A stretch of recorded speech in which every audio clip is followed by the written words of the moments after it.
Wave optics हमने start किया था बेटा। वेव ऑप्टिक्स में हमने देखा किस तरह से depending on the source of light we have different types of wave fronts, ठीक है। और फिर हमने हाइजेंस प्रिंसिपल के बेसिस पे ये देखा किस तरह से लाइट का प्रोपोगेशन होता है, किस तरह से प्राइमरी वेव फ्रंट जो है that becomes a source for secondary wave fronts and light keeps on progressing in forward direction. Now इसी वेव फ्रंट के कॉन्सेप्ट जो है इसके बेसिस पे आज हम पहले बात करेंगे रिफ्लेक्शन ऑफ लाइट की। रिफ्लेक्शन ऑफ लाइट, ठीक है। On the basis of wave front we'll prove the laws of reflection, we'll prove that angle of incidence angle of reflection के बराबर है। For that suppose we have a plane mirror,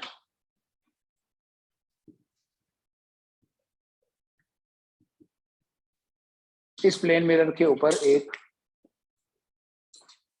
beam of light या एक plane wave front हम अलो करते हैं to fall on it.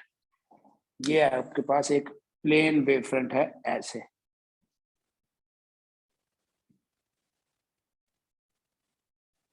ये एक प्लेन वेव फ्रंट यहां फॉल करा, ठीक है। ये आपको ऐसे दिख रहा है, actually it is like a plane. जब भी कोई सोर्स ऑफ लाइट बड़ी दूर होगा तो लाइट आएगी in the form of parallel beam and that appears like a plane. इस साइड से देख, ये मिरर भी plane mirror, it's not like a linear, it is some area. Mirror का भी कुछ एरिया ऑफ क्रॉस सेक्शन होगा और ये भी एक प्लेन वेव फ्रंट है। क्या होगा बेटा, देखो यहाँ से जो रे ऑफ लाइट आ रही है इधर ऐसे आएगी, from here it will get reflected like this. ये जो रे आ रही है it will come here like यहाँ स्ट्राइक करके will get back like this, और ये यहीं से रिफ्लेक्ट होके विल गो लाइक दिस। तो हम यहाँ पर भी एक वेव फ्रंट बना सकते हैं इन सच ए वे कि जो ये सारी की सारी रेज ऑफ लाइट है ये उस वेव फ्रंट के परपेंडिकुलर है। So this is how we make it like this.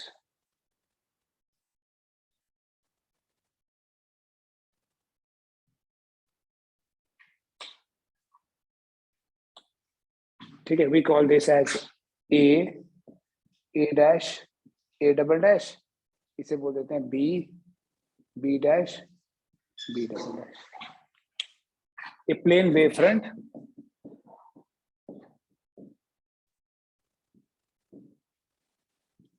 A dash, A double dash falls on a plane mirror.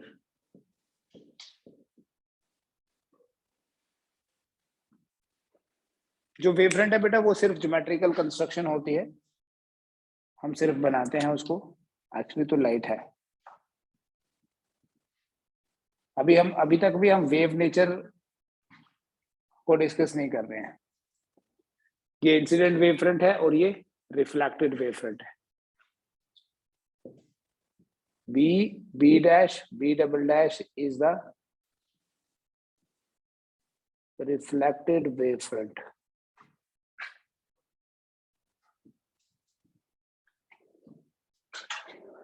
ठीक है, we can draw a normal here.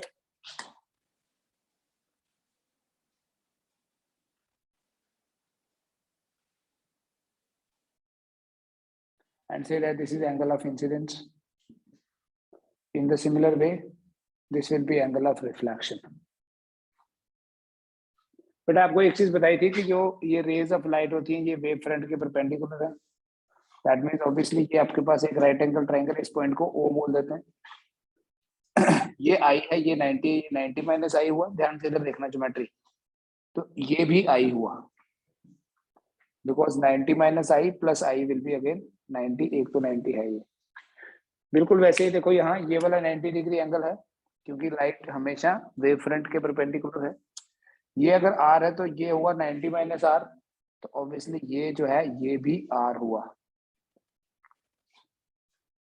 Right. What we do here, will calculate time.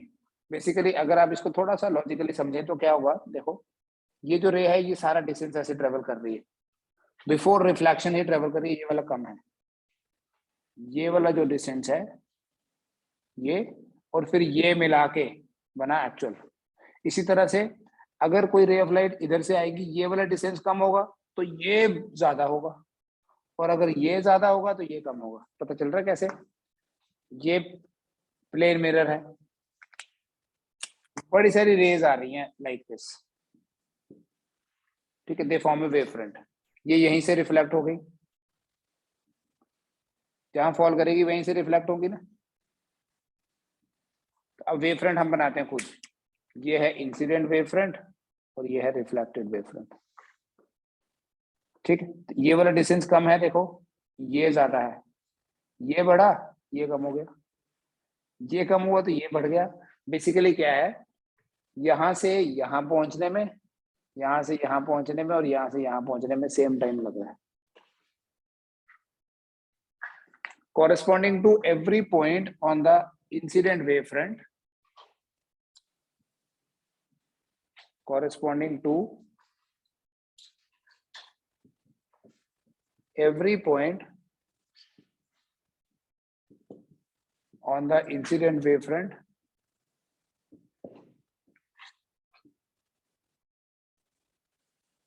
there is another point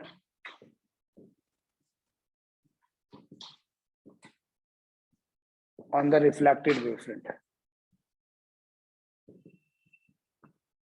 इसके corresponding ये, इसके corresponding इधर, इसके corresponding इधर। और ये जो टाइम होगा, time taken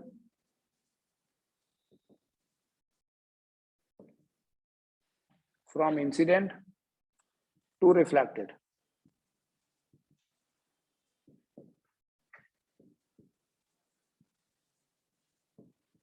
wavefront is same for all the rays of light.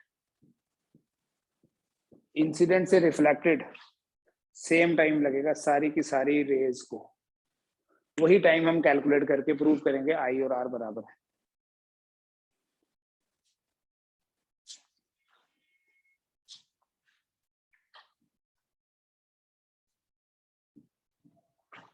तो हम ये टाइम पहले मैथमेटिकली देखो कैसे एक्सप्रेस करना है इसको।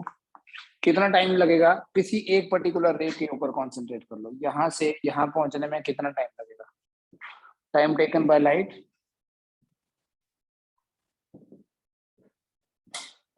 फ्रॉम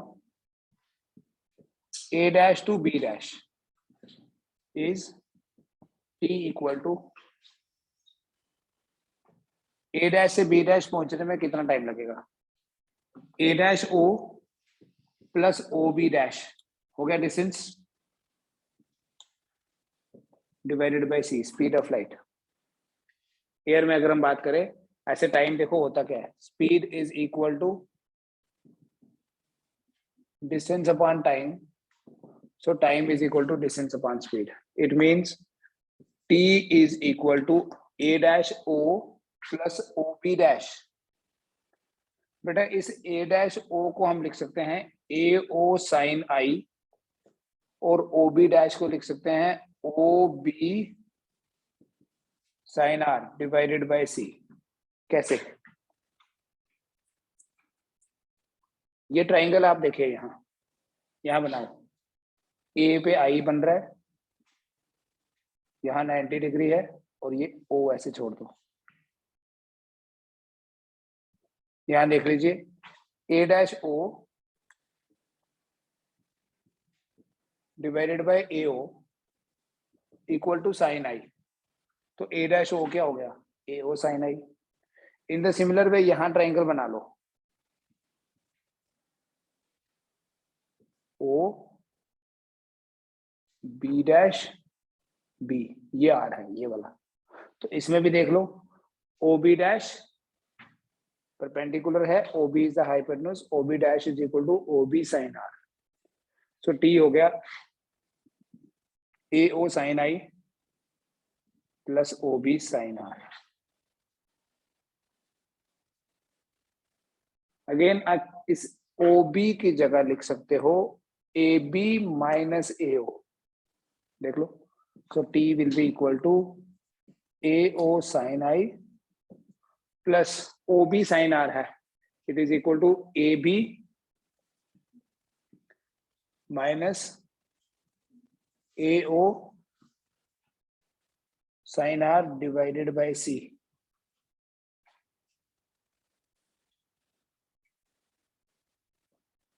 फिर आगे ए O sine I, A O common ले लो, sine I minus sine R plus A B sine R divided by सी।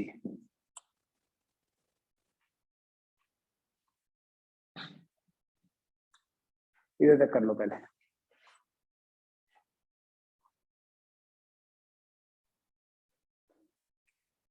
हमने ये वाली रे कंसीडर करी है जो ऐसे आई है और ये चली गई। कोई अगर यहां से लेते वो ऐसे चली जाती, मतलब अगर बिफोर रिफ्लेक्शन कम डिस्टेंस ट्रेवल किया तो आफ्टर रिफ्लेक्शन ज्यादा करना पड़ेगा, और अगर बिफोर रिफ्लेक्शन कोई ऐसे लेते ज्यादा किए तो बाद में कम। ये टाइम जो है वो सेम है, मतलब यहाँ से यहाँ पहुंचना, यहाँ से यहाँ, यहाँ से यहाँ, या और कोई भी ले लो, यहाँ से यहाँ पहुंचने में बराबर टाइम लगेगा, right. This time is independent of the thing कि जो लाइट आ रही है वो इधर टकरा रही है या इधर टकरा रही है, मतलब ए ओ कितना है उस पर डिपेंड नहीं करता है। कोई अगर रे हम कंसीडर कर रहे हैं जो इस तरह से यहाँ टकराई, ए ओ इतना हुआ, अगर कोई ये लेते तो ए ओ इतना होता, तो ए ओ जितना मर्जी हो यहाँ से यहाँ पहुंचने में या यहाँ से यहाँ पहुंचने में जो टाइम लगेगा वो बराबर होगा। The total time is independent of AO. The total time is independent of AO. Therefore,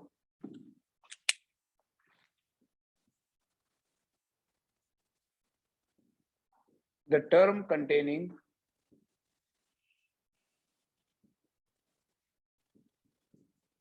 AO should be equal to 0.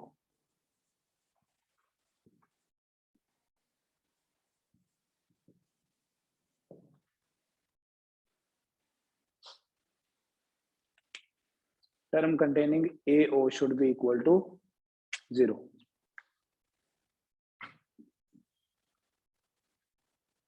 तो इस टाइम के एक्सप्रेशन में टर्म कंटेनिंग AO किस में, in the expression for time, क्योंकि टाइम AO पे depend नहीं करता, तो जब AO पे डिपेंड नहीं करता ये टर्म नहीं होनी चाहिए। So we say AO into sine I minus sine R equals to 0। अब AO तो 0 होगा नहीं, AO तो डिस्टेंस है, it means sine I minus sine R जो है वो 0 है।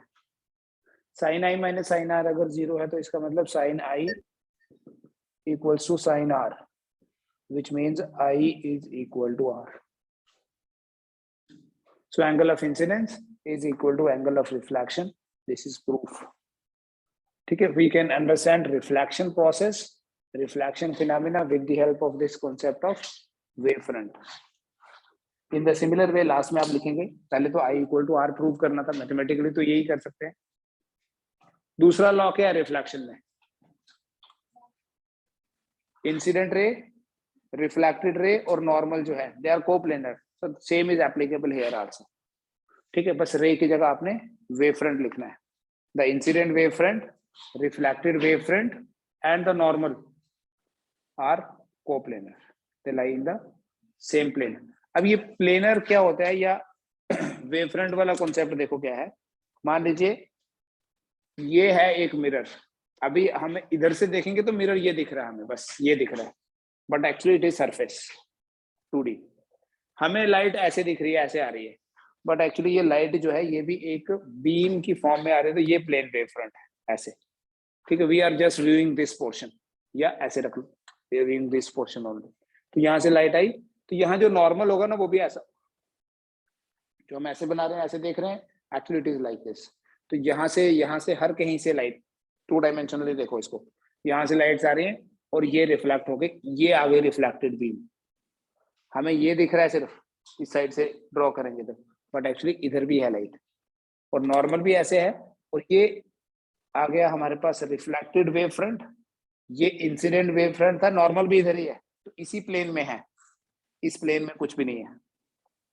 ठीक है, तो लास्ट लाइन ये लिख रहे हैं, also the incident wavefront, the reflected wavefront and the normal lie in the same plane. Lie in the same plane. Hence, the laws of reflection are verified. Laws of reflection are verified.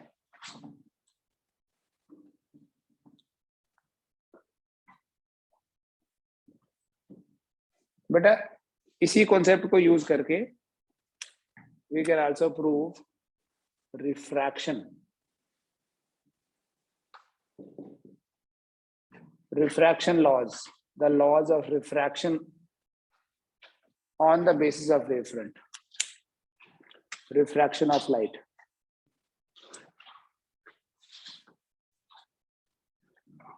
Refraction में क्या होता है बेटा, medium change होता है.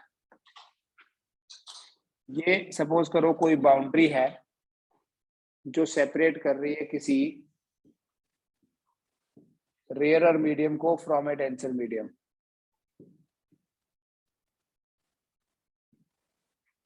ठीक है, same logic देखेंगे यहां, हम यहां प्रूव करेंगे स्नेल्स लॉ. और एक वेव फ्रंट फॉल कर रहा है लाइक दिस.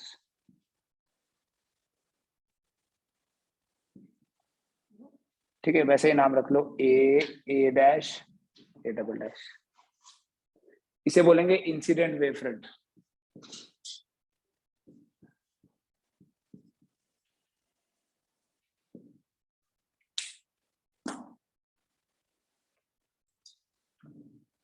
ठीक है, यहां देखना ये यहां पहुंचेगा. We can draw a normal here. ये तो पूरा बना ही लो, एक ऐसे बड़े सारे बनाओगे ना तो फिर कंफ्यूजन हो जाएगी. और ऐसे ही यहां बना लीजिए.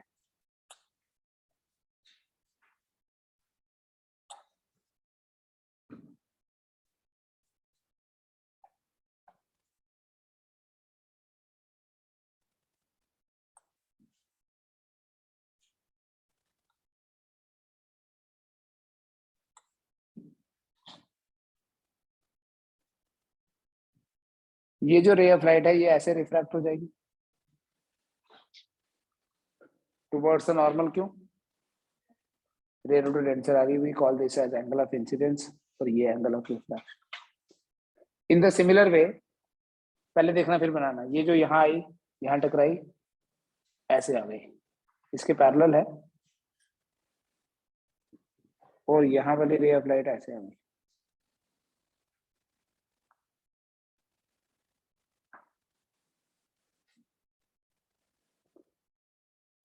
इस तरीके से बनाना वेवफ्रंट की सारी रेज उस वेवफ्रंट के परपेंडिकुलर होनी चाहिए. उस रूल का कभी वायलेशन नहीं करना. तो ये हमारी B dash B double dash, इसे बोलते हैं रिफ्रैक्टेड वेवफ्रंट. ये था हमारा इंसिडेंट वेवफ्रंट.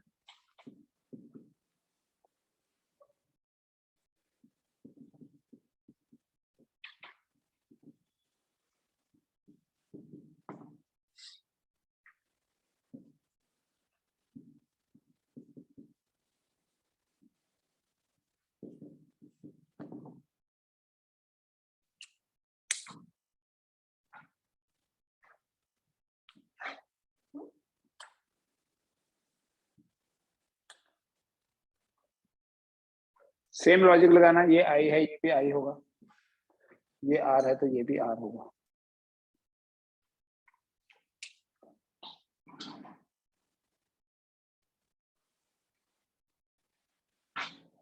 जितने टाइम में लाइट ए डैश से बी डैश पहुंची, क्योंकि जो बी डैश है वो ए डैश के कॉरेस्पॉन्डिंग एक पॉइंट है, उतने टाइम में लाइट ए डबल डैश से बी तक पहुंचेगी या ए से बी डबल डैश. आप बोलोगे ये डिस्टेंस कम है, ये वाला डिस्टेंस तो ज्यादा है. वहां तो हम बोलते थे इधर कम है तो उधर ज्यादा हो गया, और इधर बढ़ा तो उधर कम हो गया. यहाँ क्या है, यहाँ लाइट की स्पीड भी डिफरेंट है। अगर बेटा यहाँ पर लाइट की स्पीड है v1, यहाँ लाइट की स्पीड है v2, ऑब्वियसली v1 v2 से ज्यादा है, तो जब स्पीड ज्यादा है it will travel more distance. यहाँ दूसरे मीडियम में मतलब ये जो रे है आफ्टर रिफ्रैक्शन, इसको पूरा इसी डेंसर मीडियम में ट्रेवल करना है इस स्पीड के साथ, so obviously it will travel lesser distance in the same time. इसने ज्यादा डिस्टेंस क्यों ट्रेवल किया? बिकॉज इसने पूरे का पूरा डिस्टेंस एयर में ही ट्रेवल किया है, तो ऑब्वियसली जब स्पीड ज्यादा है और एक गिवन टाइम में it will travel more distance, और उतने ही टाइम में ये जो रे है जिसको पूरा ग्लास में या कोई दूसरे मीडियम में ट्रेवल करना है, ये कम डिस्टेंस ट्रेवल करेगी। जैसे यहाँ ज्यादा हुआ, ये देखो कितना कम है। ऐसा नहीं है कि यहाँ से लेके यहाँ तक और फिर यहाँ से लेके यहाँ तक हम टाइम कैलकुलेट नहीं करेंगे, वो तो करेंगे, बट जितना टाइम यहाँ से यहाँ लगेगा उतना ही टाइम अगर मैं कोई पॉइंट और ले लूं या कोई रे ले लूं, ये देखो ज्यादा डिस्टेंस, तो ये कम हो गया। अगर यहाँ पर कम, तो इसके कंपैरिजन में ये देखो और डिस्टेंस आ गया। तो टाइम जो है वो सेम लगेगा, चाहे ए डैश से बी डैश आ रहे हैं, चाहे ए डबल डैश से ए बी, चाहे ए से बी डबल डैश। डिस्टेंस की बात नहीं कर रहे, डिस्टेंस बराबर नहीं है, वहां डिस्टेंस भी बराबर था क्योंकि वहां मीडियम सेम था, स्पीड सेम थी। तो डिस्टेंस वहां बराबर होने का मतलब क्या है कि अगर कोई रे ऐसे आके ऐसे चली गई, दिस प्लस दिस, तो या ऐसे आ गई यहां से यहां चली गई, तो ये और ये दोनों ऐड होके सेम आएगा, क्योंकि टाइम सेम स्पीड सेम, तो ऑब्वियसली डिस्टेंस भी सेम ही होगा। बट यहाँ पर स्पीड तो डिफरेंट है, ये तभी तो हम रिफ्रैक्शन की बात कर रहे हैं। स्पीड डिफरेंट टाइम सेम, तो ऑब्वियसली डिस्टेंस भी डिफरेंट। ठीक है, because v is equal to D by T है, तो अगर टाइम सेम रहना चाहिए, टाइम तो हो गया d by V, v different है तो ऑब्वियसली d भी डिफरेंट, तभी t सेम रहेगा। लेकिन अगर हम थ्योरेटिकली टाइम कैलकुलेट करें, time taken by light from a dash to b dash is t equal to a dash o divided by v1 plus ob dash divided by v2। कैसे आया? Time again same formula use किया, time होता है distance upon speed. तो air में speed थी v1, air में distance travel किया a डैश o, मीडियम में स्पीड है v2, डिस्टेंस ट्रेवल किया ob dash, so t equal to a dash o by v1 plus ob dash divided by v2।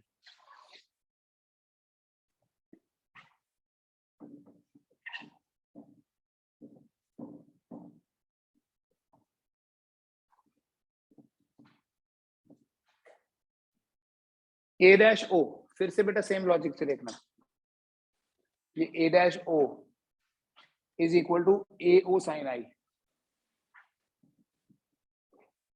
A O sine I divided by v1 plus O B dash, ये है O B dash, it is O B sine are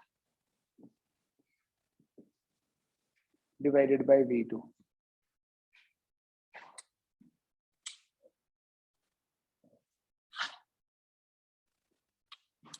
again see t equal to A O sine I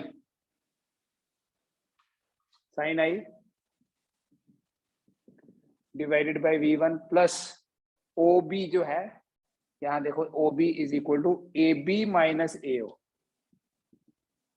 A B minus A O sine R divided by v2।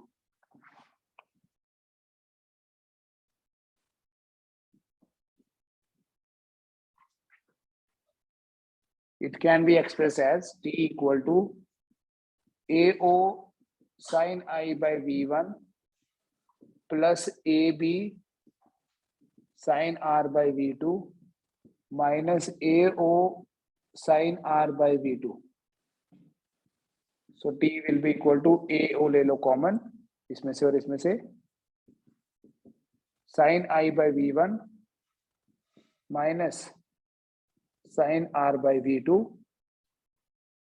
plus AB sin R by V2।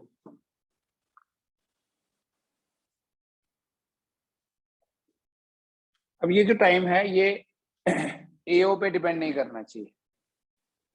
फिर से same line लिखो, this time should be independent of AO.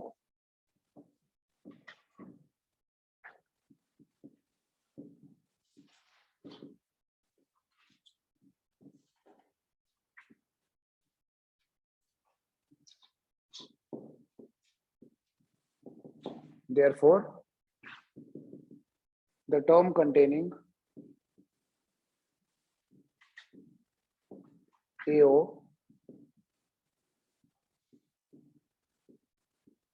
should be equal to 0. तो जब आप इस term को 0 put करेंगे, obviously AO तो 0 है नहीं, you will write sin I divided by V1 minus sin R divided by V2 equal to 0. ये नेगेटिव वाली टर्म दूसरी तरफ चली जाएगी, पॉजिटिव हो जाएगी।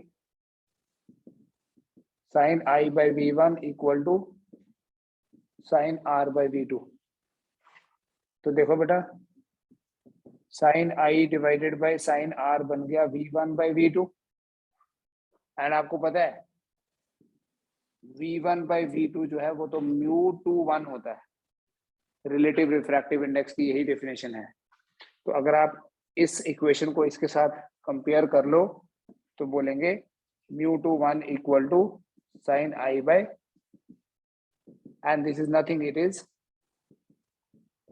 ए law of refraction, Snell's law बोलते हैं। तो वेव फ्रंट के बेसिस पे ही वी कैन आल्सो प्रूव कि ratio of sine of angle of incidence to the sine of angle of refraction is constant. इस कांस्टेंट रेशियो को रिफ्रैक्टिव इंडेक्स बोलते हैं।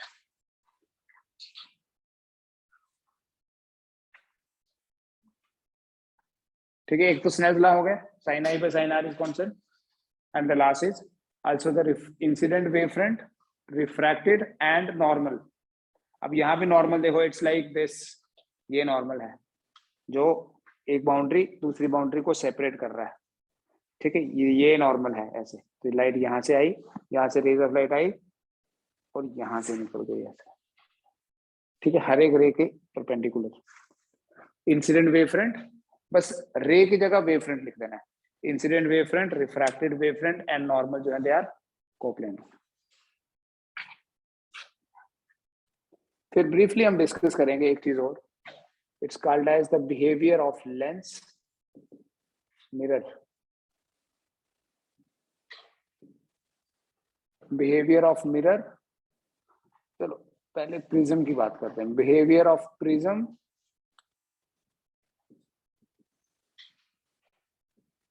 Lens and mirror for a wave front. अब बेटा इस सारे analysis में हम ये बोल रहे हैं ना, टाइम सेम होना चाहिए। टाइम सेम इसलिए होना चाहिए ताकि वेव फ्रंट हो, क्योंकि वेव फ्रंट क्या है, it is the locus of all the particles of a medium which are vibrating in same phase. तो सेम फेज कब होगा? When the disturbance reaches in same time, तभी we call it as a wave front. अब ये क्या है बेटा, एक प्रिज्म का बिहेवियर देखो। मान लीजिए ये हमारे पास एक प्रिज्म है, ठीक है, इसे हम बोलते हैं A vertex, B and C. B C is the base of the prism. ठीक है, और एक प्लेन वेव फ्रंट जो है, we allow a plane wave front to fall on this prism.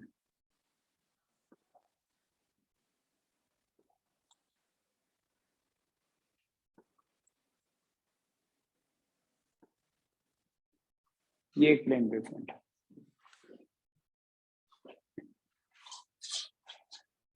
ये तो रेज है, प्लेन वेव फ्रंट बनाना होगा तो we call this as a wave front, क्योंकि जो रेज ऑफ लाइट है वो उस वेव फ्रंट के परपेंडिकुलर होनी चाहिए हमेशा।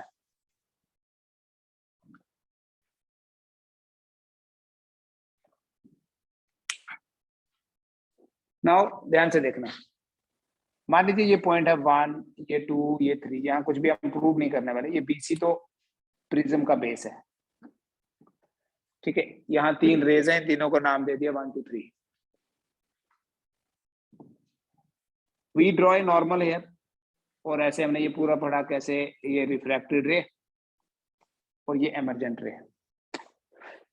जो ये रे 1 है सबसे ऊपर जो है, it will travel entire distance in air, ये भी एयर में ट्रेवल किया है, क्योंकि ऐसे मानो पूरे टिप पे इसने हिट किया है, तो ये भी एयर में ट्रेवल किया है, ये भी एयर में ट्रेवल किया है।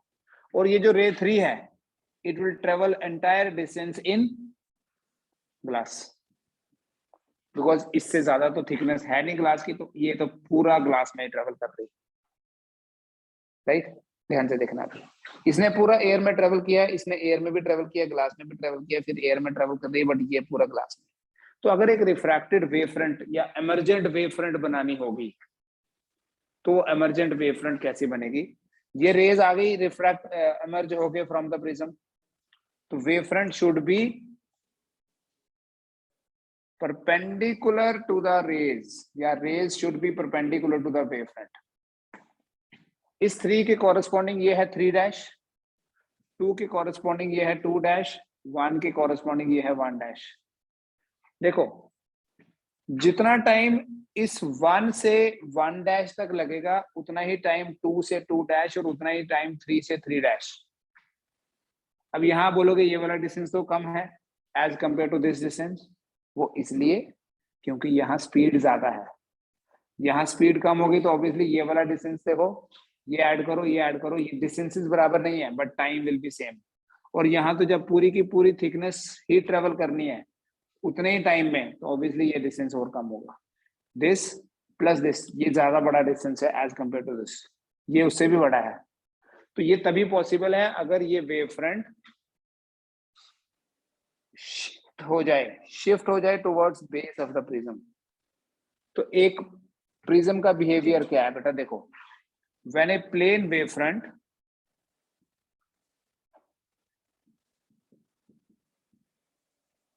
falls on a prism, then it gets shifted towards the base of prism। जब एक प्लेन वेव फ्रंट फॉल करता है किस पे, किसी प्रिज्म पे, तो वो शिफ्ट हो जाता है towards base of the prism. emergent wave front is slightly inclined towards the base। ये देखो, ये तो बिल्कुल स्ट्रेट ऐसे आया था, बट ये वेव फ्रंट, आप बोलो कि ऐसा वेव फ्रंट क्यों बनाया, ऐसे ही वेव फ्रंट बना देते हैं रेज ऐसे, तो ये तो पॉसिबल ही नहीं है ना कि रेज ऐसे रहे।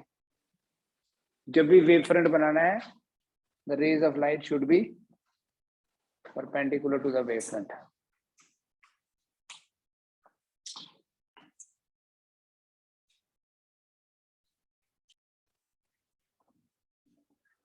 अगर यहाँ प्रिज्म की जगह कोई लेंस होता, suppose we have a convex lens,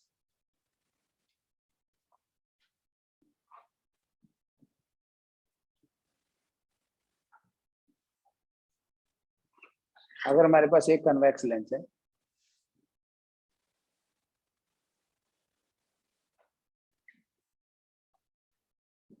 ये आगे प्रिंसिपल एक्सिस, मान लीजिए बेटा एक कन्वेक्स लेंस के ऊपर प्लेन वेव फ्रंट फॉल करना है,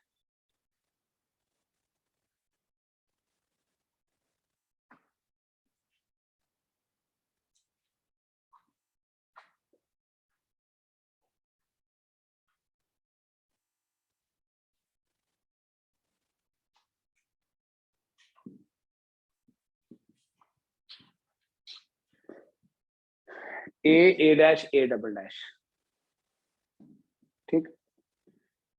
ये रे ऑफ लाइट इधर जाएगी, इंडिविजुअली देखो पहले, ये ऐसे,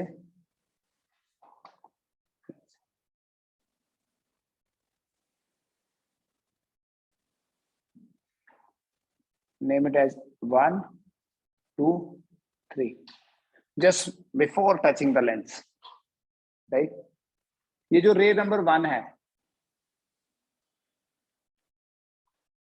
इसको और 3, अगर ये सेम डिस्टेंस पे हैं from the principal axis, lens के अंदर सेम डिस्टेंस ट्रेवल करना है, लेकिन जो रे नंबर 2 है, it will travel more distance because of the shape of this lens.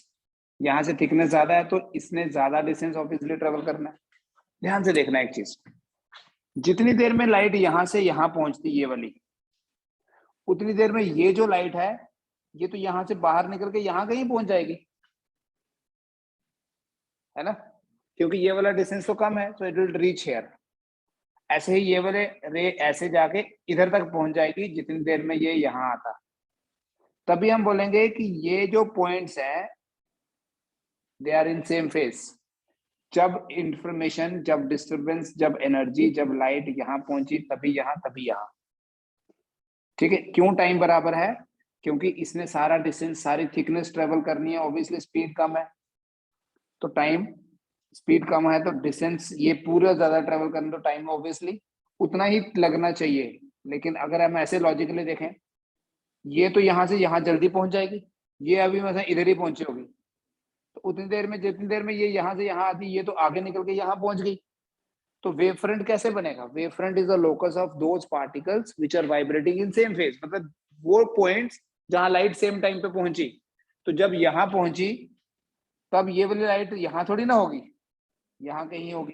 तो इन पॉइंट्स को ज्वाइन करोगे अगर आप, या यहां भी कोई पॉइंट ले सकते हो, इनको अगर आप ज्वाइन करोगे तो इसको बोलते हैं, ये एक कन्वर्जिंग वेव फ्रंट है। सो एक प्लेन वेव फ्रंट,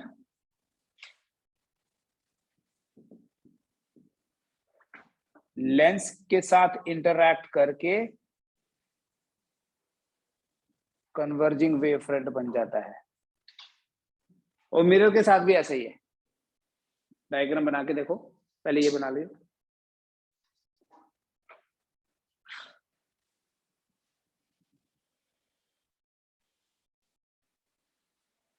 ठीक है, और ये जो कन्वर्जिंग वेव फ्रंट है, अगर आपने जितने भी वेव फ्रंट्स पढ़े हैं उसके हिसाब से देखना है, you will call it as a spherical wave front. क्यों? देखो, प्लेन वेव फ्रंट लेंस के ऊपर फॉल करेगा तो फोकस पे कन्वर्ज होगा, तो सारी की सारी जब लाइट फोकस पे पड़ी तो focus will act as source, focus will act as a point source, और पॉइंट सोर्स का स्फेरिकल वेव फ्रंट होता है।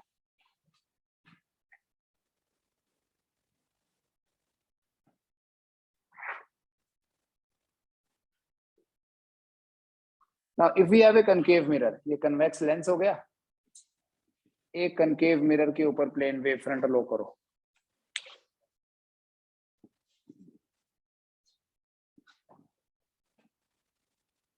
बनाओ खुद।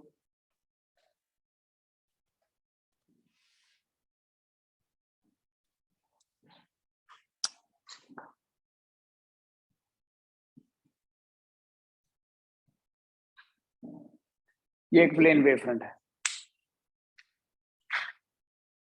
ये है वेव फ्रंट। देखो ये जो रे ऑफ लाइट है यहां पहले पहुंच जाएगी, शेप देखो, और ये जो रे ऑफ लाइट है ये अभी यहां जब पहुंची होगी तब तक तो ये रिफ्लेक्ट होकर वापस भी आ गई, मतलब ये दूर है ना पॉइंट ये वाला, तो जो इधर से रे आएगी वो ऐसे जा रही, जो इधर से रे आ रही है वो तो इस मिरर के साथ पहले ही इंटरेक्ट कर गई, दोनों सेम टाइम पे चली, 1 2 एंड 3, 1 और 3 सेम टाइम पे पहुंचेंगी। लेकिन जब 1 और 3 पहुंची तब 2 पहुंची है क्या? जब ये देखो ना यहाँ पहुंची सेम टाइम पे, ये पहुंची तो ये तो अभी इधर ही है, तो जब तक ये दूसरी वाली रे यहाँ पहुंचती तब तक तो ये रिफ्लेक्ट होके वापस भी आ जाएगी, तो जब तक ये यहाँ पहुंचती ये यहाँ है, तो मतलब इंफॉर्मेशन यहाँ पहुंची, लाइट यहाँ पहुंची है, ये वाली रे यहाँ पहुंची है, और ये वाली भी रिफ्लेक्ट होके इधर, तो इनको ज्वाइन करके बनाएंगे ना लोकस, ये बोलते हैं locus, locus of all the particles which are vibrating in same phase. तो ये भी आपके पास सेम बिहेवियर है, लेंस का और मिरर का बिहेवियर सेम है for a plane wave front. ठीक है, एक प्लेन वेव फ्रंट फॉल कर रहा था और ये फिर से एक कन्वर्जिंग वेव फ्रंट में कन्वर्ट हो गया। ठीक है, ये लाइट यहां से ही रिफ्लेक्ट होके ऐसे आती है ना, तो ये यहाँ से आएगी रिफ्लेक्ट होके, तो जब ये यहाँ पहुंची ये इधर, फिर यहाँ, तो ये इसके कॉरेस्पॉन्डिंग ये ऐसे ही, इसके कॉरेस्पॉन्डिंग यहाँ पॉइंट होगा, इसके कॉरेस्पॉन्डिंग यहाँ होगा, तो ये यहाँ धीरे धीरे धीरे धीरे ऑल द रेज आर, इसको बोलेंगे अगेन एक कन्वर्जिंग वेव फ्रंट। एक प्लेन वेव फ्रंट जब किसी कनकेव मिरर के ऊपर फॉल करती है, ये तो पता है कि सारी की सारी रेज जो है वो फोकस हो जाती हैं एक पॉइंट पे, तो that focus is called as a source and that is why that source is producing a spherical wavefront. लेकिन ये spherical नहीं है, इसको बोलेंगे converging. Of course converging spherical भी. ठीक है, इतना पढ़ो. From tomorrow onwards हम hardcore wave optics start करेंगे, जिसमें हम waves की बात करेंगे, crest trough की बात करेंगे. उसके लिए थोड़ा सा आप 11 में जो waves पढ़ा है उसको देख के आ जाओ. फेज क्या होता है, फेज डिफरेंस क्या होता है, AC पढ़ा ना, AC देख लो.